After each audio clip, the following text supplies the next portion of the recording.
After a disaster, our citizens don't need or want a debate on funding. What they want is help. And I want to say this to Senator Coburn, my good friend. He's not on the floor. I do respect his consistency on this issue. Even when this tornado hit his state, he's still calling for offsets.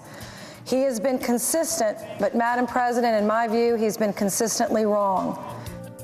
That was Senator Mary Landrieu of Louisiana yesterday responding to Senator Tom Coburn's position on emergency aid packages from the government. Dr. Coburn has opposed disaster aid bills in the past because he believes supplemental bills should be paid for by reducing spending on less vital priorities. And Senator Tom Coburn joins us now from Capitol Hill. John Hellman, Harold Ford Jr., and Brian Shackman are at the table as well. Senator Coburn, good to have you on board. Let's first of all, let's set out what your principle is here, is that you can't, get these offsets if you don't have this all paid for up front. You can't give the aid if you don't have it paid for up front, and perhaps it would prevent loading up these disaster bills with other stuff. Is that correct?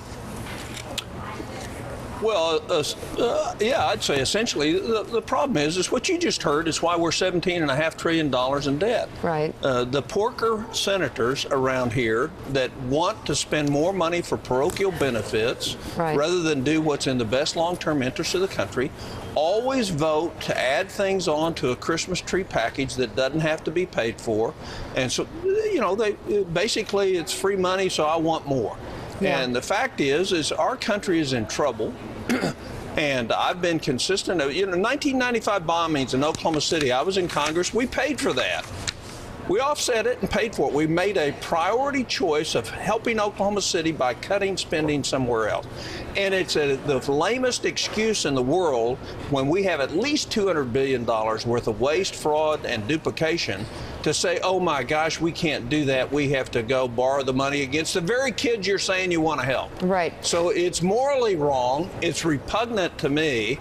And it's the lamest excuse career politicians can use, and that's why our country's in trouble, that kind of thinking. Well, you understand, though, in a situation like this, we're looking at pictures right now of the tornado damage and the recovery effort. It's all the political game, yeah, Mika. I know. It's a political game. There's nothing. There's $11.6 billion sitting in a bank account waiting to help people in Oklahoma. Mm-hmm. This is all a game.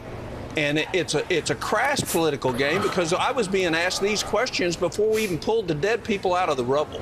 Well, so it's just typical Washington BS, quite frankly. I understand, and in situations like this, when you stand by your position, you'll be accused of being uncaring. So let me ask you how we rectify this situation. I mean, Steve Ratner on the show yesterday brought up an idea that was suggested in the Simpson Bowles list of ideas to set up a fund in 5-year cycles. Why can't we get something like that done? Because the people who want to spend money for their own parochial benefit, they don't want that. They want the opportunity to, just like the Sandy bill. Mm-hmm. Look, I was for the first $20 billion on the Sandy bill. The last $40 billion isn't going to be spent for 5 years. But yet we didn't have to make a priority choice within Congress. We just borrowed it against the future, and we added things on that didn't go through committee. They weren't parsed, and so what you had was an earmarking parochial benefit, the inside people who are well connected, and that's what happened. And so it's not about not helping people who have a need. It's about helping the people who have a need and not hurting the rest of us. Senator Coburn, Harold Ford, good morning. Hey, Harold, how are you? Good, sir. If a bill comes to the floor, to the Senate floor, that does not include offsets, I have two questions. Does not include offsets, will you support it? And two, unrelated, I'd love to come to get your thoughts on IRS, but before, will you support a bill if it comes to the floor of the Senate that does not include offsets for relief? We're not going to need a bill. Most of the property damage was insured. This will be a $200, $250, maybe $300 million cost for the federal government out of the FEMA fund. Joplin was $190 million, and they had more damage than we did. I mean, it's the same old game. Washington creating a crisis when none exists so they can advantage themselves, when in fact we've got $11.6 billion sitting in the fund. So it's a non-question. Junior. Brian. Are you? I just want to ask one more question on this because Mika and I just got back from War, Oklahoma, and responsibility for paying for things isn't just on the federal government. I assume you're going to allow these people to rebuild in their neighborhoods, and the question is, should you require them to have, whether it's the safe rooms or the shelters or the bunkers? And for a lot of these people, it's cost prohibitive. So who pays for it? Should you require it? And it's free will for them to live there, but they have to protect themselves moving forward. Well, look, those aren't decisions should be made at the federal government level. That's the decisions of Oklahoma. Matter of fact, I tell you, if you're living in that area more in Oklahoma, the likelihood of being hit by another tornado is about zero in terms of odds. So the fact is that's not a decision for the federal government. That's a decision for the people of Oklahoma. And they get to make that decision. Look, the death toll was terrible, but it was very, very low for what we experienced. What's that tell you? That tells you if people have common sense and figure out how to do these things. We don't need a big federal government telling Oklahoma what we'll put in our homes when we rebuild them or not. But we'll make the judgment.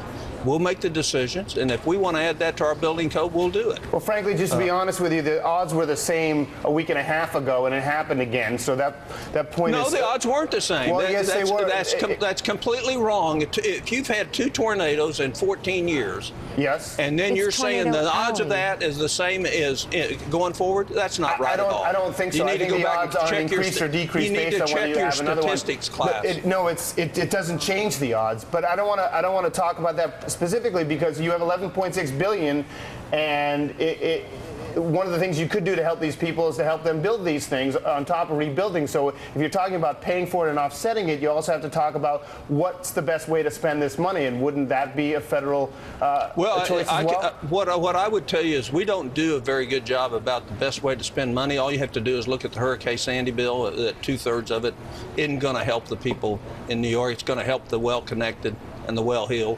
So, part of that's nonsense. We've got too much government now. What you've already seen in Oklahoma is a complete voluntary response. Almost $50 million been raised and given for the cause down there. You've seen tremendous neighbor-to-neighbor response where less than 25 people had to spend the night in the shelter of everybody that was displaced because neighbors are helping neighbors. You watch how we handle this. We'll clean it up, we'll go on, we'll get by, and we'll rebuild. And what we'll say is if you want to help us, fine. If you don't, we'll take care of it ourselves. Okay, Harold Ford Jr. Senator, again on this second question, with regard to the IRS, and obviously yesterday one of the former directors, pleaded the fifth.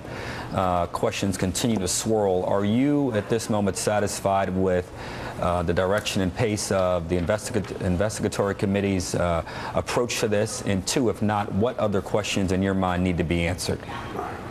Well, what I would tell you is our whistleblower side is lit up, and I got a phone call yesterday, and one of the things I want to know is everybody that had a significant income that contributed to Romney, I want to know what their audit rate was, because the indications out of Oklahoma are right now is that if you happen to be a conservative and wealthy and gave to Romney, you got an audit where you'd never gotten an audit before. And so there are a lot of questions that still have to be answered. Maybe that's untrue, but that's certainly the implication from people that are calling me from Oklahoma. Fair enough. All right, Senator Tom Coburn, thank you very much. Good to have you on the show again. Hear your position. Bet. Coming See you up, later. editor of Bloomberg Business.